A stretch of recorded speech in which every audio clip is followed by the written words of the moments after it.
Hi, I'm Laurie McCauley from Optimum Pet Vitality.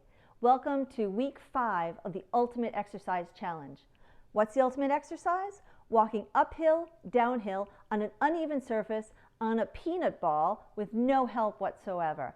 I taught Sid how to do that so I could strengthen every tendon, ligament, and muscle in his body.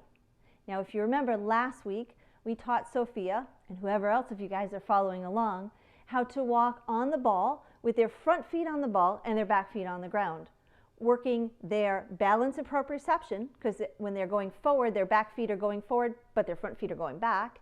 And when they're going backwards, their back feet are going back and their front feet have to go forward. Besides that, it significantly targets the trunk. When we talk about that, I'm going to bring Spike so you can see a little more clearly. So Spike became mine when I learned how to do chiropractic therapy. So here's his head, here's his butt. We are working on the muscles up here, as well as the hypaxial muscles, or the muscles that are underneath. And why is that important? How many of you guys have heard the word iliopsoas strain? That's those guys right in there. Besides that, we're working on the abdominal muscles to help support the back. Let's talk a little bit about those iliopsoas muscles. And this is thanks to Chris Pasquini, who's an amazing artist. He was my TA in vet school, and we reconnected, and he does great drawings.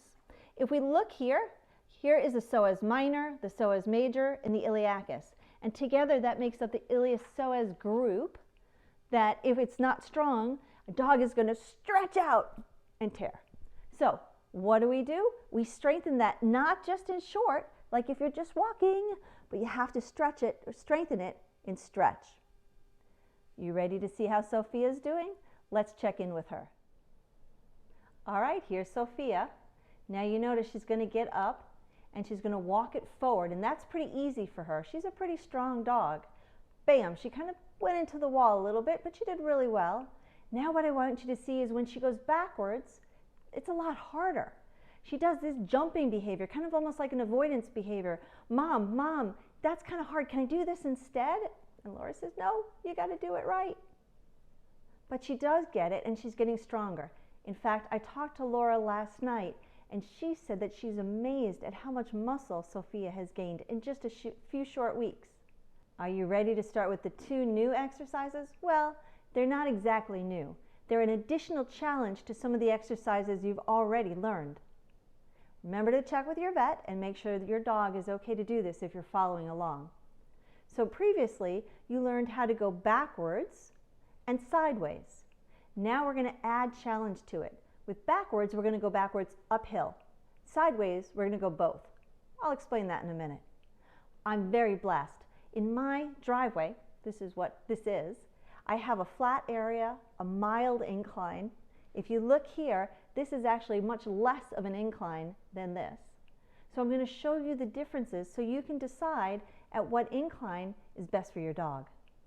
With Sid, I want you to notice that his back is straight, and I slowed it down. So you can see his legs are nice and straight. He's taking big steps. When we go to the more difficult side, his steps aren't quite as big, but he's keeping his tone, legs are nice and solid, and his big steps. Here's Ollie. Notice he's got a little bit of jiggle in his butt. Big brother, little brother had to help a little bit. And when he takes steps, they're not so big. Even coming down, he's like, Mom, this is kind of hard. But I made him do it again. Small steps, jiggle in his butt. That's backing up. Now let's move to side steps.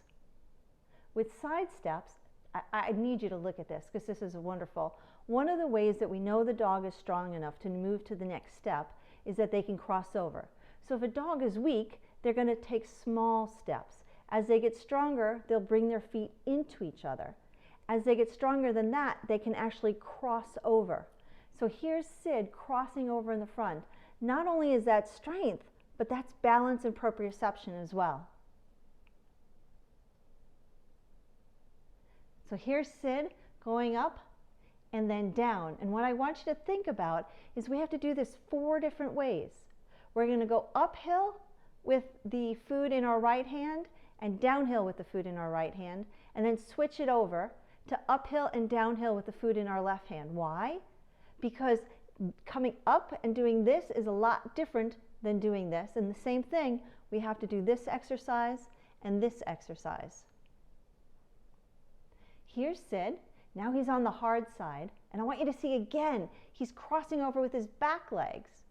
That shows great balance and proprioception and strength. I'm really proud of him. So here I am repositioning. Make sure that you're taking even steps with your left and your right foot so that you don't hurt your back. Big brother has to help a little bit. Now let's look at Ollie. Again, look at the jiggle in his muscles. He's not crossing over. In fact, he's barely coming to meet. Well, I hope you had fun, and I hope you learned something. And if your dog isn't ready for the added challenge, that's okay.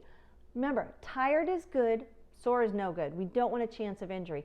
The whole reason we're doing this is so that more dogs can get strong and have less injuries. Follow along every week. Share this with your friends so that more dogs can get strong and everywhere we can have less injuries. I'm Laurie McCauley from Optimum Pet Vitality. Join us next week for week 6 of the Ultimate Exercise Challenge, where you'll learn 2 new exercises and check in with Sofia. Take care.